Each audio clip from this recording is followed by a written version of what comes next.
Riot announced massive changes. Absolutely massive changes. I don't know what they are yet. So we're going to react to this for like 15 minutes and we're going to play WoW, okay? Wait, is it this I'm supposed to watch? No, there's like an official League of Legends video. Why the fuck am I watching this? Why the fuck am I watching this? Okay, here. Season 1 reveal. Hey folks, I'm Andre, also known as Medla. And I'm Paul, also known as Pabro. We're back with the final dev update of 2024. Today is November 8th. We just wanted to give you a warning.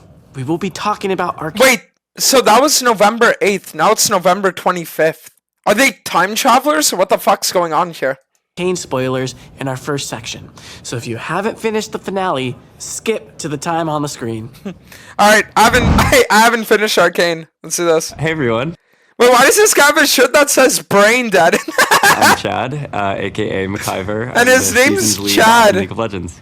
Okay. And I'm Steph, aka 100-Piece Nuggets, or the cosmetics lead. In the last dev update, Medler and Pabra mentioned we're introducing thematic seasons. So today, we're here to talk more about what a season is, what to expect with the theme, and what the experience is going to be like both on and off the Rift. Over the years, we fleshed out the world and regions of Runeterra, as well as various alternate universes like Star Guardian, High Noon, or Darkstar.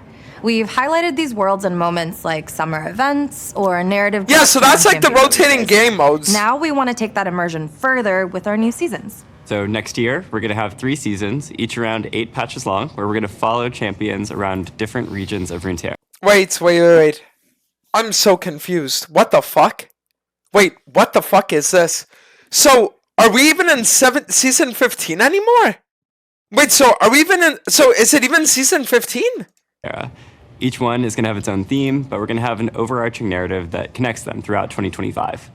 And each season's theme will be the anchor for most of the content going into the game as well. In the past, we've had these big releases like Swarm or Spirit of Hearthhome. They're super memorable and fun, but they're also not connected to a larger integrated moment. And in seasons, we want everything to connect together. That means things like this is gameplay good, though. updates, modes, mini games, and champions will mainly have a strong tie to the season's theme. This is a good We'll thing, have though. a bunch of skins that celebrate that seasonal Because, theme, like, but so we'll to explain more, the reason why it's a good thing is because in the past, let's say we look at the last year, right? And we think about all the events that happened, right? It's like there's a random Blood Moon event, then it's the World's Finals, then you can randomly get Prestige Dark Cosmic Diana. You know, it's like, it makes no sense. It literally makes no sense. You know what I mean? It's like you're sitting there and there's just no cohesion. It's just a bunch of random shit getting thrown at the viewers. So making it so it's more cohesive is a good thing. also continue to invest in a wide variety of skin lines that are unrelated to the season as well. So expect to see cosmetics celebrating Lunar Revel or things like bees. Ultimately, our goal is to immerse you in the parts of the world that we're visiting from the moment you open the client to the moment you see the victory screen and everything in between. So enough tiptoeing around it. We know that you want to know what Season 1 is. So for our first ever season, we are headed to the land of strength and domination, Noxus. Noxus? Hey everyone, I'm Riot Froxon, lead gameplay designer for League. And I'm Riot Oberon, project lead of the Summoner's Rift team. Next year, when you step onto the Rift, it'll look a little bit different than you're used to. We want seasons to be a way you can immerse yourself in League, especially once you load onto the Rift. So we have a preview of some of the updates you can expect in Season 1 of 2025. We're headed to everyone's favorite region of fierce fighters, cloak and dagger magic, and strength, above all. So they're pretty much... Okay, you know what I find crazy though? Maybe I'm the only one. For literal years, Riot's been telling us, yeah guys, we can't give you the winter map because it's too hard. But now you can do this? Really, dude? We couldn't get the winter map for the last literally 7 years, but now you can do this? Nice, guys. Prepare to be... decimated! Beyond the Noxian, Holy! we've also made some gameplay improvements and changes for next year. First, it wouldn't be a new season without an overhaul to the item system. Just kidding. But there are some Noxian-themed boot upgrades, but it's not as simple as picking them up from the shop. In fact, they come along with a new mechanic, Feats of Strength. There are 3 objectives that your team can claim throughout the game. First Blood, First Tower, Okay. and first 3 epic jungle monsters. If your team is the first to complete 2 of these 3 objectives, so for example, First Blood and First Tower, your Tier 2 boots will transform into new versions with slightly better stats. You'll also get access to powerful Noxus-themed boots, which you can purchase as a final upgrade. We want feats of strength. Okay, that's cool. That's cool. That's cool.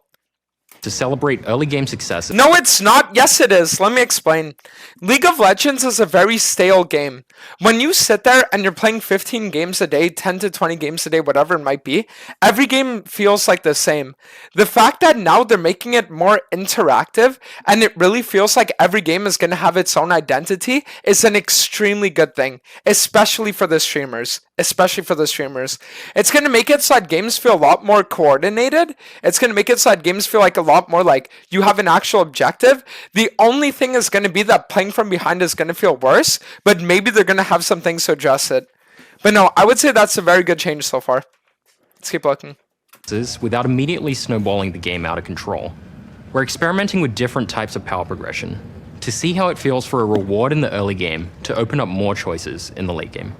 We're also introducing Nexus turret respawning. An incredibly What? frustrating experience is just winning a late game teamfight only to lose your Nexus turrets. You kept the game alive, but at what cost? Now it feels like your team is doomed to hang around in your base for another 200 years, babysitting an open Nexus. I mean, he's right though. To give your team a better chance at coming back from these situations, your Nexus turrets will now respawn after a set time once they're destroyed. Now, your team can rally for an epic comeback without having to worry about a backdoor cast-in. Unironically, I like this change. Good change. I like this. Because he's right. When you're sitting there and you're playing those like late game, and everyone's been there, the enemy team has 4 dragons, they got Soul, then they got fucking Baron, right? And then it's like, you manage to get Elder, but then like, you can't do anything, right? You literally just need to sit in your base, and unless you kill literally all 5 of the enemy, you're gonna lose, you know? Everyone's been there. This is an extremely good change. But there's one thing I'm very, very, very scared of. 2 words. Anivia Ziggs. For anyone that hasn't been around playing for years, back in season, I think it was 8, or season 8. They actually had these mechanics where they were in the game, right? So like turret regenerating health and like all of this stuff, okay? And back then, what used to happen was we had a wave clear meta where people would literally just lock in champions like Anivia and Ziggs and get every single game would last until an hour, literally, because they would just stall out the games and there was nothing you can do. I don't think that this change alone is enough to bring that back, but I'm just hoping it's not, because it's like comebacks are an integral part of the game, but we don't want to go to the other side where now every game just feels unfinishable. We're also adding some new minor runes to rebalance some of the vision-related options in the domination tree. Sixth Sense. Grizzly Memento. Huh? And Deep Ward. Okay, can you explain it though? What does that mean? As well as a new addition to the sorcery tree called Okay, so he just like didn't even explain it. They just show us little clips that show nothing. Cool. Axiom Arcanist, which makes ultimates more powerful. We also couldn't resist changing items just a little bit, so we're adding some small scope adjustments to tank items and adding a new item called Bloodletter's Curse. Well, new-ish. It'll look familiar if you've spent time in Arena. But if you haven't, Bloodletter's Curse reduces the target's magic resistance from repeated spell hits. Yeah, dude! Nice! Nice, bro. Nice. Nice. Nice. More mage items. Why not, bro? Why not more mage items, dude? Every champion in the game has 20,000 HP, but mages are the ones that need more items, guys. Mages, guys. Imagine. Mages. Mages. Mages that have Liantries, that have Void Staff, that have even Abyssal Masks they can throw on a support, right? And then they get 30% more Magic Pen, that have Magic Pen in 2 of their core items that they're always gonna build, and fucking every item gives them health too. But mages are the one that get this item. Nice, cool. An AP Black Cleaver. I mean, yeah, it could be nice for tank Diana, but it's just like, why? You know what I mean? Just why? Which is sort of like an AP version of Black Cleaver. Finally, let's dig into the biggest update of the season, Adakon, Bringer of Ruin. The new epic jungle monster is drawn to death and destruction. He will spawn only once at 20 minutes on either the top or bottom side of the map, whichever side has seen the most champion damage and kills by 14 minutes. To signal where he'll make his entrance, Otacon's arena will spawn, adding new permanent walls to that side of the map. Otacon's dark influence will also cause blood roses to grow periodically in the areas where champions have been killed. More death means more roses. Okay. Blood roses drop bloody petals for your entire team, which stack any number of times and last through the entire game. For each petal collected, your whole team gains a small experience and power boost, so if you see one, grab it. Otacon has two forms, Ruinous and Voracious. Higher action games spawn Ruinous Otacon, who you might want to fight up close and personal to avoid his constricting rings of damage, which creates the perfect chance for an ace and a steal. Killing Ruinous Otacon grants bloody petals to the team who kills him and spawns a grove of blood roses in the area for anyone to collect. Well, To the okay, team so who I just kills him want to make and one a thing steal. very clear. For anyone thinking that this is going to make the game feel more snowbally, not necessarily. Because if it actually spawns with 10,000 health, it's like pretty much like Baron. It's literally a Baron, you know? Like, all of these champions are literally level 12 hitting this, right? So unless they all have 0 items, it's going to take a while for it to complete, which just means that it'll be like a team fight reward. Constricting rings of damage, which creates the perfect chance for an ace and a steal. Killing Ruinous Otacon grants bloody petals to the team who kills him and spawns a grove of blood roses in the area for anyone to collect. Voracious Otacon spawns in lower action games. He does less damage to his enemies, but, as his name implies, is hungrier. As his health gets lower, he gets an increasingly more powerful drain ability based on missing health. Oh, that one looks The team impossible who to takes down kill. Voracious Otacon gets a one-time rebirth buff, similar to Guardian Angel. So now you really have a reason to force that team fight. Huh? I mean, I'm gonna be honest, I think making it like a Guardian Angel thing is the worst thing they could ever do. Guardian Angel is the most toxic, like, fucking item to play against in the entire game. Making it so now everyone gets that is really, really, really horrible. Like, extremely horrible. It would have made more sense if they would have said, like, everyone gets Omnivamp. Like, why make it that? Why not just make it Omnivamp? They said that they're just gonna make it so you spawn in base after you die? We're introducing Otacon for a couple of reasons. First, unless you're T1, a 20-minute Baron is pretty tough to get, so we're moving Baron's spawn back to 25 minutes and providing another mid-game macro option. Okay, please, please, please. If you're making Baron spawn at 25 minutes and this guy spawns at 20, you have to make it so that surrender at 15 is removed. You have to. FF at 15 should not be in the game. Because if we're pushing back the game length by 5 minutes, FF at 15 has to go. It needs to be surrender at 20. In the form of Otacon. Second, based on how Otacon plays out each game, we hope to see more different and interesting game states in both mid and late game. And we feel that designing an objective whose spawn location, form, and rewards are decided by how you play should make each game of League feel more varied. Not true at all.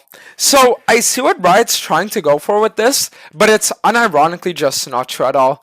Like, when Riot tries to make it so that, like, objectives feel different every game, the reality is that they don't feel different at all. That's just the truth. Like, let's say we look at, for example, Baron, right? Baron has 3 different spawns. Does it matter? No, not at all. Right? If we look at, let's say, the different dragons, do the different dragons make any kind of difference at all? No. Of course not, you know? Like, the maps do, of course. But the objectives themselves, they make no difference, right? No one's gonna sit there and say, it's a mountain drag, we have to contest this, or it's an infernal drag, so we can give it. You know, like, no one thinks like that. Because you're just playing for soul. You see what I mean? And soul is powerful no matter what. So it's like, whenever they try to have this, like, variation, the end result is that there is no variation. You're not gonna play any differently unless you're what? Like, a guy that, unless you are SKT, right? Like, but in the vast majority of games, it makes absolutely no change whatsoever. That matters a lot? No, it doesn't. Bro, if you're sitting there and you're a jungle, you don't take a dragon because it's a good dragon for you to get. You take a dragon because you have the opportunity to get a dragon. That's like how jungling works. You're playing for soul, not the individual drags. And anybody that disagrees with that is just virtue signaling to be different. Our goal is for every gameplay change to make League better. As we move to seasons, this remains the same, so these changes were designed for the long term. That said, we'll keep an eye on how they're landing and make adjustments if needed.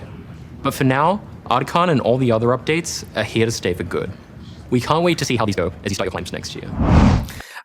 Okay, overall impression so far, if they want to put these changes in the game, so far, I really like the comeback. It's really good. But I would honestly say that I'm kind of like iffy on like a few things. Like, if they're going to make it so that Baron spawns at 25, you have to make it so that FF has to be pushed back 5 minutes. You just have to. And then you also have to make it so that people get punished a lot more heavily for like soft griefing games and shit like that. Because if we're locking people into a 25-minute game minimum, right, instead of like 20, then you're going to have to make it so that the games feel good to play. So more intense player discipline is needed. 100%. As part of building seasons, Which they are gearing towards with the December 1st changes, right? to look at how rewards would be part of the overall seasonal experience. That led us to updating our reward systems. That means things like event passes, champion mastery, honor rewards, etc. We felt that this was a great time to address some problems that have built up. We're going to dive into those details, so bear with us. First, over the years, these systems have become needlessly complex. With an excessive number of currencies, unnecessary steps to craft and claim rewards, overlapping loot types, we could go on. I've been given some key fragments that you have to then craft into a key that you pick. Dantes, so far, isn't this just win more, win harder kind of changes? Kind of, but not really. It depends. If they announce that they're adding something like voice comms, then it would completely change everything. But if they don't announce that, then it's kind of like whatever. With a chest that you open up to get another key in a chest and some essence that you open up to get a skin shard that you pair some orange essence or reroll to eventually get a random skin. That sort of level of unnecessary complexity going on. Secondly, those systems are all scattered throughout the client. What you can earn, how and where you track it, etc. sucks. And third, events and the rewards being only sometimes available make some moments less rewarding to play League. So, here are some of the changes we're making. There will always be a battle pass active, with both a free and a paid track, with the price the same as an event pass today. So I don't like this for one very, very massive reason. When battle passes first got introduced to League of Legends, it was with massive events. Like, Riot would sit there and they would, for example, say, guys, we're going to do a Star Guardian event. And then they would drop a game mode. They would drop a skin line. They would drop like a cinematic teaser. They would change the map. They would do all of this effort, right? But then what they did is they got infinitely lazier. They said, no matter what, there are always going to be people that want to buy this shit. So what we're going to do is we're just going to make them way more often. And we're going to put way less effort into making them. That way we can just mass produce a bunch of shitty events, but people are still going to pay money with regardless, right? And that's what they've done. And essentially what they're doing is they're doubling down on that mentality now. And they're like, yeah, well, I mean, you're always going to have a battle pass active. So, you know, it's like, I don't know. I mean, like, again, it's just like this company following the trajectory that they've been going down, which is like trying to maximize profit, but, you know, it's a big cancer to see. We get pass rewards through the tracks, meaning we're removing the event tokens and shop. There will be 2 passes per season, with them tying into each season's thematic. That means most of the rewards will reflect what's going on in and around the game, and fewer random rewards. Oh. We'll have the same number of passes per year at 6, with a longer average duration per pass. We're also moving most of our scattered rewards. I mean, okay. So if they're saying they're keeping the same amount per year, and they're just changing that they last longer, I guess that's fine. But it's like, I wouldn't even say I would say that that's a good change, but it's not even like a good change. You know what I mean? Like, it's a good change from what we have now, but it's not like a good change overall. You see what I'm getting at? Because essentially what they're saying is like, we're going to have the same amount of like event passes, but there's never going to be any downtime, but they're going to last longer, so you have more time to claim the rewards. So again, it's like they're just pandering to casuals more, which is like, it's a fine change, you know? It's going to be like TFT and the pass will be like the faker one. Yeah, I mean, like, it's a fine change for the model they have, but I just dislike the model they have. That's just all it is. Systems to the free track of those battle passes. So, most rewards will now be in one place, with systems like Honor and Champion Mastery feeding into the pass. For example, Having a high honor level will give bonus to past experience earned. You can earn 12 skins per year with the free pass. Half of these skins will be themed to the season you unlock them in. We'll also be simplifying the loot and crafting system. Orbs will always be available, so Masterwork chests, for example, will get phased out since they serve such a similar purpose. Overall, we want the pass to be the core vessel for how you track and earn rewards. If you choose to buy the paid version, we also want it to be very clear what you're getting and how to make the most of it. Now, these elements have a ton of moving parts to them. There's a lot more details than what we've talked about just here. We'll cover that all in the dev blog that's out right now. Switching I mean, gears a I bit, guess it's I like want a to talk whatever about another change. change for next year that isn't quite tied to seasons, but instead by feedback from all of you. Ranked resets. These have Okay. been a topic of a lot of conversation in recent years, particularly when it comes to feelings around how often you want to restart your climbs, how fast a climb should be, what feels rewarding versus what feels like a grind, etc. And looking back, we don't think 12 resets a year has been the right call for League. So, we're moving to 6 per year. Okay, just kidding. You know, guys, the most fucked up thing about it is unironically that in the past used to be Riot's approach. They would say, yeah, we've been getting complaints, so we're gonna make it even worse now. That's unironically a thing that they used to do in the past. Legitimately, it was crazy. But yeah, let's keep watching. Down the pitchforks. We're going back to one large reset at the start of each year, with no additional resets during the year.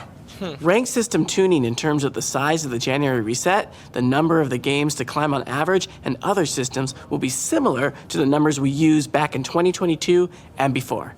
That said, there will still be 3 Victoria skins you can earn, 1 for each season. If you want to earn each skin, you will need I'm gonna give an extremely controversial take. A lot of you might not like it, but it's the genuine truth. Having one reset a year isn't actually a good change for content creation in high elo. Okay? And that's just the truth. This change is not going to make it so that watching streamers or even being a streamer is more fun. And it's also overall kind of meh. Okay? So the reason why I say that is it's very simple. Every single time Riot resets a ladder, if we think about every split or every year, every single content creator goes down the same path. Every single one. They're going to grind one account at the beginning of season. They'll get that to Challenger. They'll leave it at Challenger. Then they'll grind another account to Challenger, right? And then they might grind another one to Challenger or just chill play in Masters, whatever it might be. And then maybe, near the middle or end of the year, they might grind a bit more high elo, right? But that's about the general feeling. What multiple splits accomplished was it made it so that we had 3 times a year, right, where we felt that early season hype of, oh my god, who's at the top of the leaderboard? And the truth is that as a content creator, that is the best time to feel as a streamer, right? Because you're sitting there and you're hyped, you're invested, you're feeling insane, all of that, right? So now they're removing 2 of those, which isn't necessarily a bad thing for the general player base, right? For the people that can play a lot. But for your favorite content creators, I'm telling you right now, it's going to make the game feel a lot more stale in high elo. A lot more stale. Because people are just going to sit there, they're going to camp their rank, and then that's going to be that. Literally, that's just going to be that, you know? So, I don't know. If that's the only change they're making to ranked, then I think it's actually like, I think it's good for the general player base, but I think it's horrible for the streaming scene, right? But we'll talk more about like potential fixes that could happen if they don't cover any further ones. to win 15 ranked games during that season. Again, though, neither your visible Maybe you liked 3 splits, but 99% of people didn't. I don't agree with you on that, though. I really, really don't. And the reason why is because I'm talking from a streamer perspective, right? Which streamer sat there, did you see, and was like, oh my god, guys, I really wish that we had I really wish that we had more time, that we could just play decay games on our main account and maybe just like grind out 8 hours a day on some random Masters account so that I could get on-stream content. Be honest, because that's literally what every streamer does. They have one account that they play decay games on, that's high elo, and then they have 1 to 2 other accounts that they are just grinding 6 hours a day on, so that they can at least clock in a solid day of work, right? Like that's legitimately what it was. So having more time of that being the case is just like whatever, you know. It's like there have to be like more changes that they do to make it feel more rewarding to stream. Let's cater the game around streamers? Bro, literally at the start of the talk, I literally said that most people are going to like this change, but it's bad for streamers, here's why. And then after I say that, you say, yeah, dude, let's cater the game to streamers. It's like I tell you, man, I'm really sad that I only got to eat one sandwich today. And then you come up to me and you're like, oh, well, dude, what about the guy that had to eat nothing today? What about him? It's like, okay, well, cool, dude, you know, like, but I'm saying from my perspective, rank nor your MMR. why should Riot even cater to the 1%? Easy. Because the 1% of people do the 99% of publicity for them. That's why.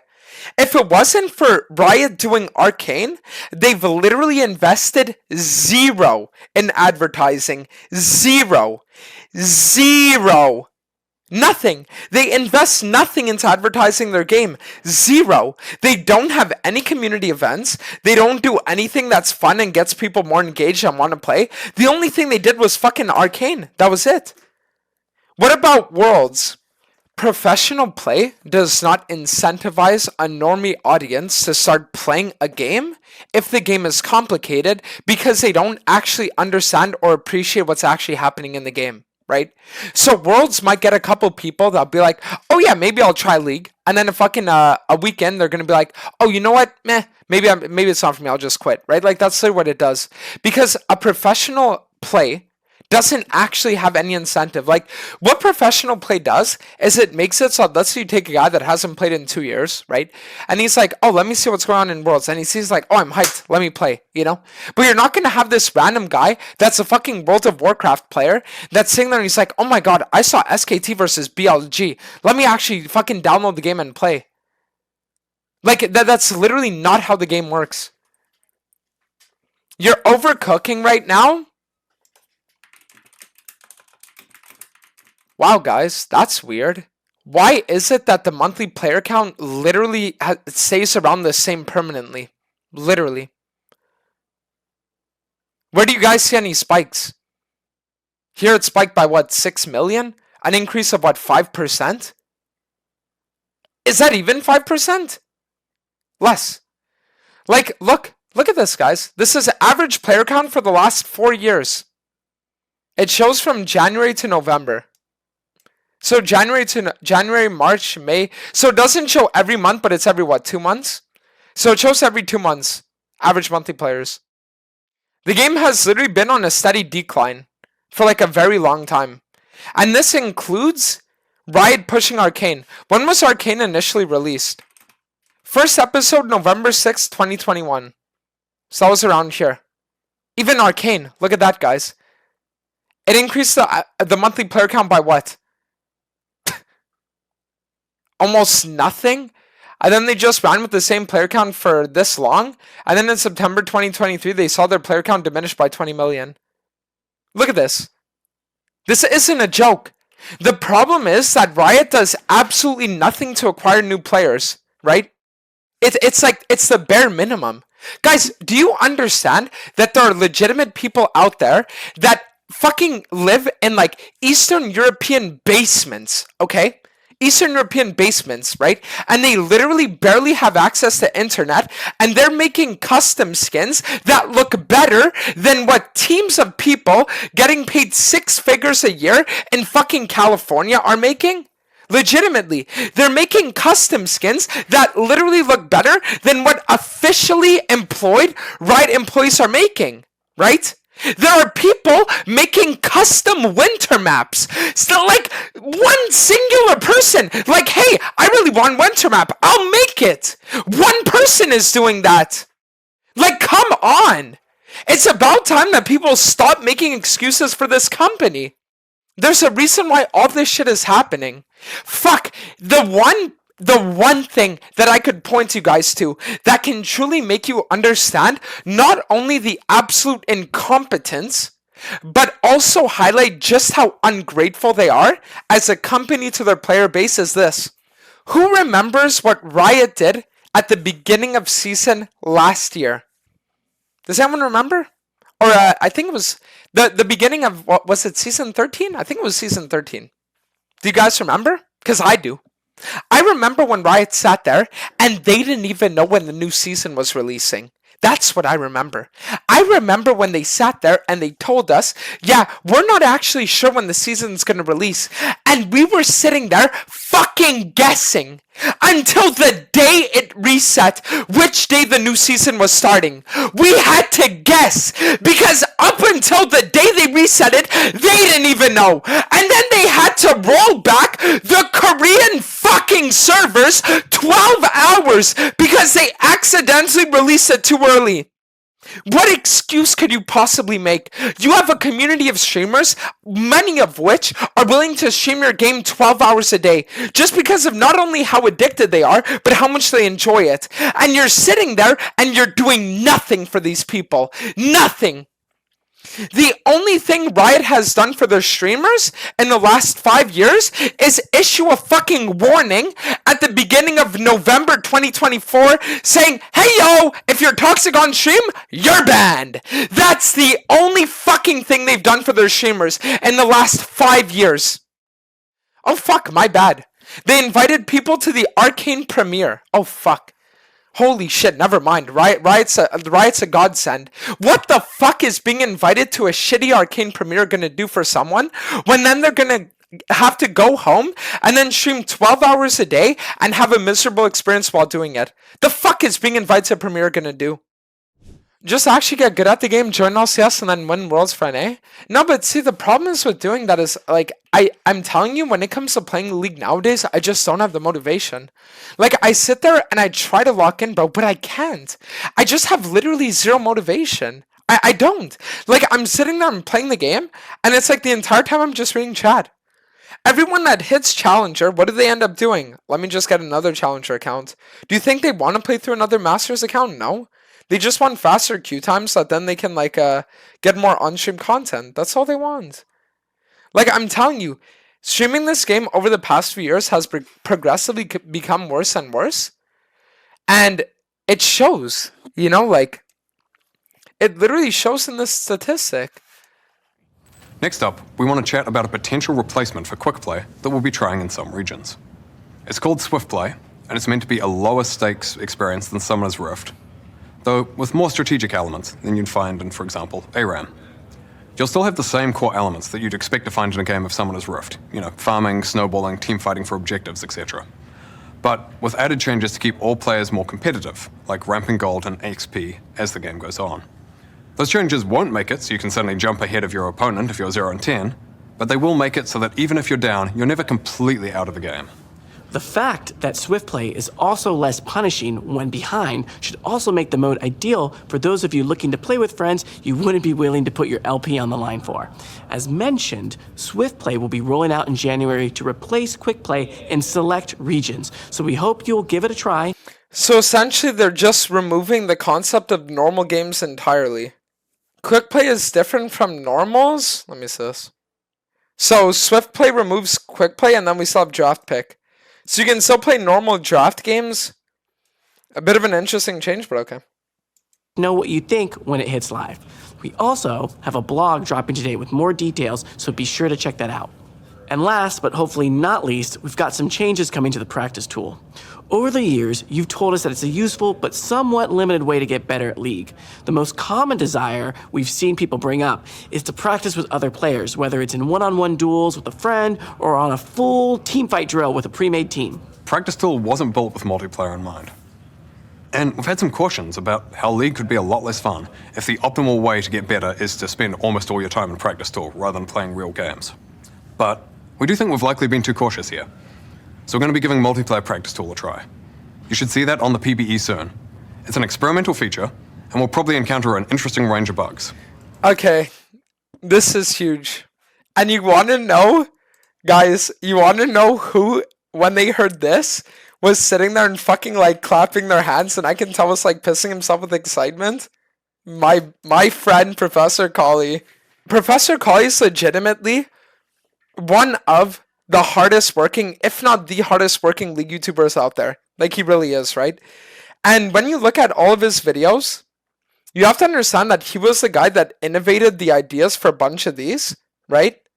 And he was like the one that did this, you know, like he was really like the innovator for all this shit. And he used to tell me stories about how he would sit there and he would go to like fucking internet cafes and spend 6 hours just brainstorming ideas. So this is a really, really, really good change for League YouTube. Because imagine we could have a thing of like, Karismai called me dog shit, so we spawned level 18 and we saw who could beat the other first. You know, it's like there's actually like an infinite amount of content that you could make from this. So this is a really, really, really interesting change. So this is really good for League YouTube. Not as much for streaming, but yeah. That said though, we're looking into whether we can ship it as part of season start in January. And if that's not on track, we'll give you an update as to where it's up to. Before we wrap up, one last seasons thing. We'll be changing up how we name patches to match seasons. So instead of patch 15.1 coming out in January, it'll be patch 25.s1.1, calling out the year, season, and patch number. Season 2 will then kick off in patch 25.s2.1. You get the idea. Okay, that is it from us today. The next time you hear from us will be in January, at the start of the season. We'll be back then to share some extra stuff that'll come out later in Season 1. We do want to acknowledge, though, that we've covered most of the big changes that you'll see day one next year. That said, still got a few surprises left. And of course, we'll have the cinematic to kick things off. To no one's surprise, we can confirm that it's also going to focus a lot on Noxus and Noxian champions. Yeah, day reminder that, like I was telling guys before, thank God they announced this, because 2 years ago they just forgot. But that's all we can share for now.